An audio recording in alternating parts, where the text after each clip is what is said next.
G'day guys, how are we all? Hope we're all doing well, picking some blocks, and you know it, don't forget to even hashtag that shit, keeping it bloody legal. So today I wanted to cover a bypass method. I haven't continued on with the traveller's hook just yet. That is coming. I'm trying to drag it out a bit. No, not really. I just haven't had bloody time, and it's too late to do it now because kids are in better sleep and it's like, what is it, nearly 9 o'clock at night, so I can't go grinding. But I wanted to bring out Bob again, the board of bypassing. So I've added a few more things onto it, which you can't probably see because the camera's pointing down too low. So let me move my camera up so you can see Bob. There he is. So hi Bob.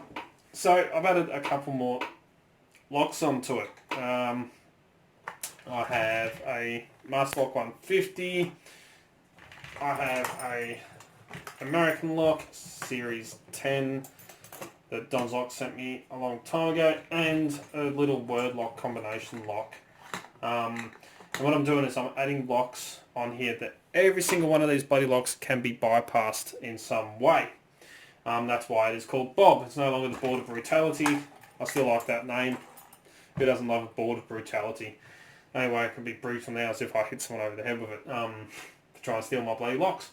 But board of bypassing, and which it is, because it's a board and all these locks can be bloody bypassed. And the one I wanted to talk to you about today and cover has to do with the American lock, because these can be bypassed. And I mean, they're bloody great locks. I love American locks. They're full of security pins. They're absolutely beautiful. I mean, who doesn't love American locks? I mean, these are all 1100s. But who doesn't love a beautiful little American lock? They are just gorgeous locks. And they are a hell of a lot of fun to pick. I do actually enjoy picking them. You've all seen me pick American locks before. Even one over there I had to pick and recut a key for. But there's a couple of different methods, and today's method of bypassing, I want to show you another method of picking one later on in another video. But today I wanted to cover bypassing them, and you know, we can pick these, and I mean, they take a bit of skill and a lot of time to practice to actually learn and to be able to master them, because they're full of serrated pins and serrated spools and the great body tolerances. They're a great fun lock to pick, but you know, if you want to get into it, there's a method that's nearly as bloody fast as using a key, and I can show you this. Like, I mean, it is that fast. It doesn't take a whole lot of skill to be able to go in and bypass an American lock like that. It's almost as fast as using the bloody keys. And that's why I wanted to bring these on here. Now, there is actually devices out there that actually stop this form of attack. And I like to leave the keys on there just so people can see it. I mean, you can have an American lock with extreme bloody bitting. I mean, really nasty freaking bitting on it. And if it hasn't been shielded from this form of attack, you can pop them open. And all these ones here are all unshielded. So I can pop open every single one of these, and I hope that was on by the camera. So let me move the camera back down. We will talk about this bypass. And say goodbye, Bob. Alright, so these are not protected from using a padlock bypass driver. Now this one works for the American locks and a couple of other locks. If a Mako lock doesn't have the anti-bypass wafer, it will work on that as well. None of these ones here actually do, which is kind of good. So it means I can demonstrate it. But there is another way you can actually, some of these are a bit easier. There we go. Get it in. But I mean, if your skill level isn't there when it comes to actually picking American locks, this is a great little bloody bypass tool to actually have. You can open the lock without damaging the lock. Then you can gut it and do whatever you want to it. But this is an awesome little bypass tool, and it should be a little tool that everyone carries in their sets. Now, I haven't reviewed this yet. There's not really much to review, but I will at a later stage. So I'll go all about through this now. I pay for it and blah, blah, blah. But, I mean, for a method of opening up American locks quite easily, without a lot of skill involved, this is a great bloody tool to have. And I absolutely love it. And I've been playing with this a lot. And as I said, right, for bypassing, you want something that's quick and easy, and it bypasses all the security pins, it bypasses the core, and it attacks the actuator right in the back. So let me grab one, let me pause this, I'll grab a lock that actually is shielded and one that isn't, and I'll show you. Okay, so I've taken my nice big beefy one, the Series 1305 American lock. And it doesn't just work on the 1100s, it can work on these ones, it can work on the big round bodied American locks.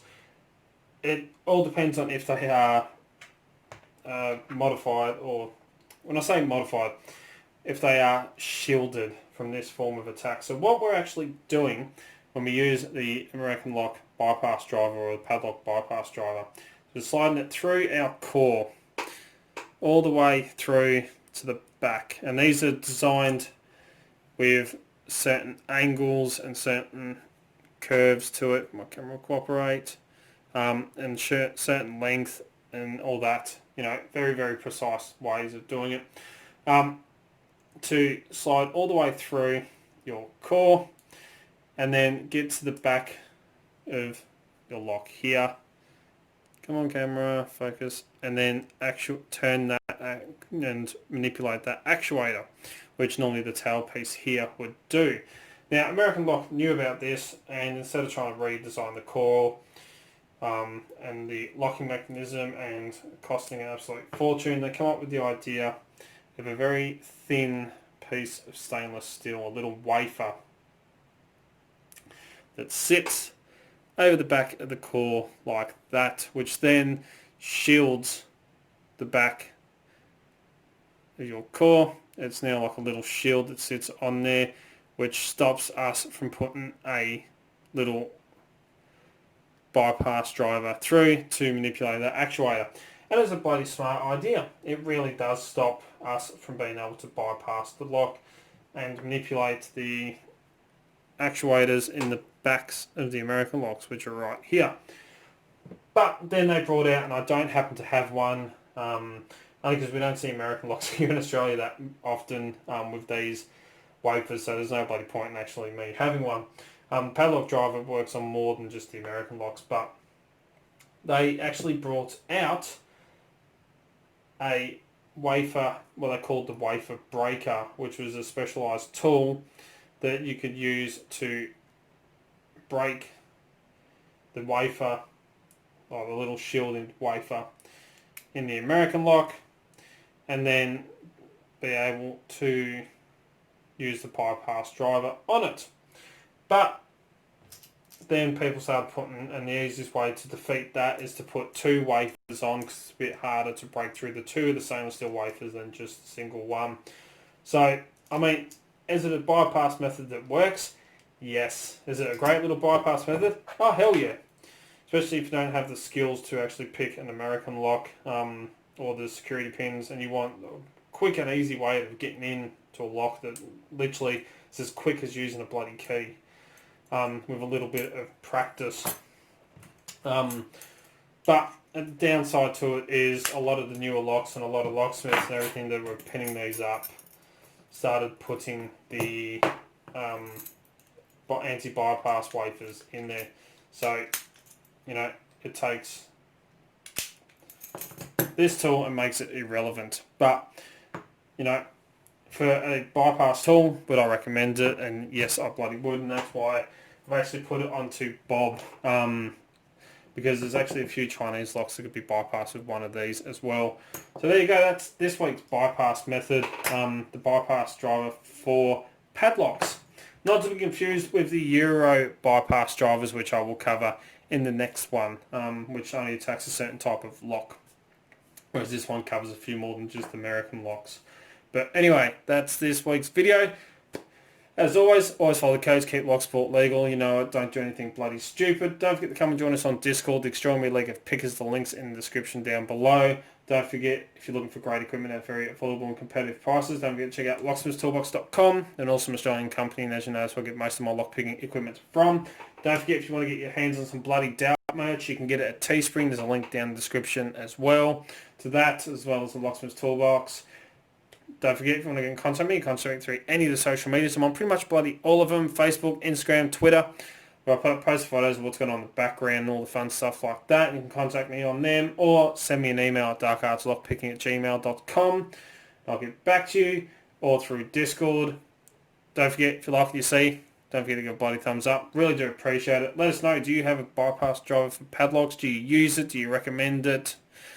You know, do you think it's a great little bypass tool? I bloody do. So let us know in the comments down below, and until next time, cheers guys.